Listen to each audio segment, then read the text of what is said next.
నిన్న India today education conclave ఒకటి జరిగితే అందులో ముఖ్యమంత్రి జగన్మోహన్ రెడ్డి గారు మాట్లాడినటువంటి అంశాలలో అవేవి కూడా ఇక్కడ పట్టించుకోకుండా వాటిని హైలైట్ చేయకుండా వాటి గురించి మాట్లాడకుండా ఒక విజన్ ఉన్న నాయకుడు పర్ఫెక్ట్ లీడర్ ఎలా మాట్లాడగలరో అలా మాట్లాడారు నిన్న ముఖ్యమంత్రి గారు.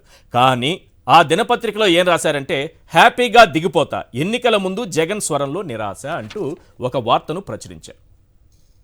నిజానికి ఆయన అన్నదేంటి, వీళ్ళు ప్రచురించింది ఏంటి? మళ్ళీ ఇక్కడే చిన్న బాక్స్ ఉంటుంది, ఆ బాక్స్లో మీకు క్లియర్గా కనిపిస్తుంది. ఏమంటారంటే, నేను బయట కూడా వినిపిస్తాను, ముఖ్యమంత్రి గారు మాట్లాడినటువంటి మాటలు ఏంటో కూడా మీకు వినిపిస్తాను. 56 నెలలుగా అధికారంలో ఉన్నాను, నేను బెటర్గానే చేశానని అనుకుంటున్నా, ఎలాంటి విచారం లేదు, ఇప్పటికిప్పుడైనా సంతోషంగా దిగిపోతా. ఇది కదా ఒక లీడర్కు ఉండాల్సినటువంటి లక్షణం. మనము అనుకున్నటువంటిది ఏ హామీ ప్రజలకు ఇచ్చామో, ప్రజలకు ఏం చేయాలని ఈ రాజకీయాల్లోకి వచ్చామో దానిని 100కు 100% నెరవేర్చినాము, వారి గుండెల్లో మనం ఉన్నాము అనుకునేటటువంటి లీడర్ ఇక ఏం కోరుకుంటారు అంతకంటే? చంద్రబాబులాగా అధికారం కోసం ఎప్పుడు వేలాడుతూ అనధికారిక పొత్తులు పెట్టుకోవాలి, అనైతిక పొత్తులు పెట్టుకోవాలి, వెన్నుపోట్లు పొడవాలి, వాడిని పదవుల నుంచి దించేయాలి, కోట్లు ఇచ్చి కొనుగోళ్లు చేయాలి, ఎలాగైనా సరే వెన్నుపోట్లు, అనైతిక పొత్తులు, కోట్లు ఇచ్చి కొనడాలు, ఇవా ఇప్పుడు ఈ సీఎం గారు కోరుకోవాల్సింది చంద్రబాబులా? ఒక్కటి గుర్తుపెట్టుకుని ఆయన క్లియర్గా ఒక మాట చెప్పారు, శరీరం తోలు తిత్తిలా మారిన పొత్తు కోసం ఒకరి తొత్తులా మారను.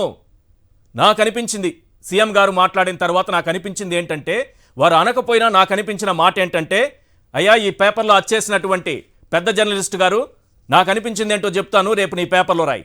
శరీరం తోలు తిత్తిలా మారిన పొత్తు కోసం ఒకరి తొత్తులా మారను అని చెంప మీద కొట్టి మరీ చెప్పినట్టుగా అనిపించింది. ఒకసారి ముఖ్యమంత్రి గారు ఏం మాట్లాడారో ఒకసారి ఆ బైట్ ప్లే చేయండి please.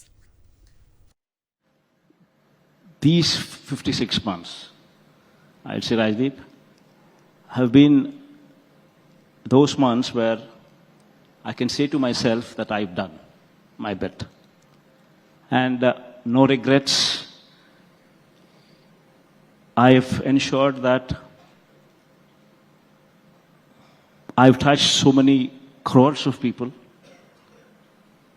And I have, that's what gives me the satisfaction that even if I were to step down today, I have absolutely no regrets.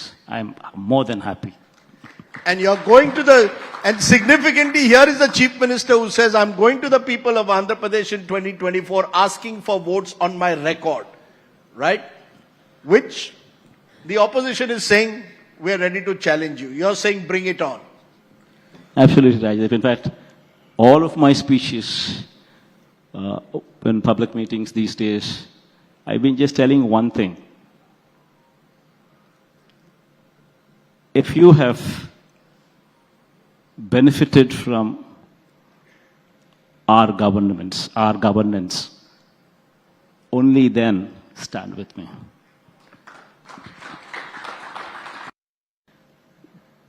These 56 months, I'd say, Rajdeep, have been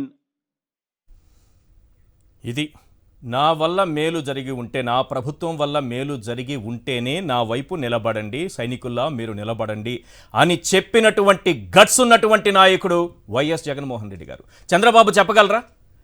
నా 14 ఏళ్ల పరిపాలనలో మీకు నచ్చిందా లేదా ఓటేయండి అని అడగగలరా? పోనీ 2014 నుంచి 19 వరకు నా పరిపాలన నచ్చుంటేనే ఓటేయండి అని అడగగలరా చంద్రబాబు? ఇంత ధైర్యంగా, ఇంత ఆత్మవిశ్వాసంతో జగన్మోహన్ రెడ్డి గారు మాట్లాడారు. చంద్రబాబు మాట్లాడగలరా? ఇది హ్యాపీగా దిగిపోతానన్నారంట. ఎన్నికల ముందు జగన్ స్వరంలో ఒక నిరాశ కనిపించిందంట. మళ్ళీ చెబుతున్నా, శరీరం తోలు తిత్తిలా మారిన పొత్తు కోసం ఒకరి తొత్తులా మారను అనేటటువంటి సందేశం ఇచ్చారు చంద్రబాబు తొత్తు గారు. మీ పేపర్లో రాసి పెట్టుకోండి. ఇది విషయం. ఎస్, దీనికంటే ఒక్కసారి మనం రాష్ట్ర మంత్రివర్యులతో మాట్లాడి అసలు చంద్రబాబు ఏమన్నారు గతంలో ఆయన చివరి ఎన్నికల పైన, దానిపైన కూడా మనం మాట్లాడదాం. ఫస్ట్ దీనిపైన అసలు ఏం జరిగింది నిన్న, వీళ్ళు రాసినటువంటి రాతలేంటి? సార్ వేణుగోపాలకృష్ణ గారు ఏం చెప్తారు? హ్యాపీగా దిగిపోతా, ఎన్నికల ముందు ఒక నిరాశ కనిపిస్తోందట. కానీ నా వల్ల, నా ప్రభుత్వం వల్ల మేలు జరిగితేనే నా వెంట నిలబడండి అనేటటువంటి ఆత్మవిశ్వాసమైన మాటలు ఈ జర్నలిస్టు గారికి వినపడలేదంట. శరీరం తోలు తిత్తిలా మారిన పొత్తు కోసం ఒకరి తొత్తులా మారను అని సీఎం గారు చెప్పినట్టుగా నాకు అనిపించింది.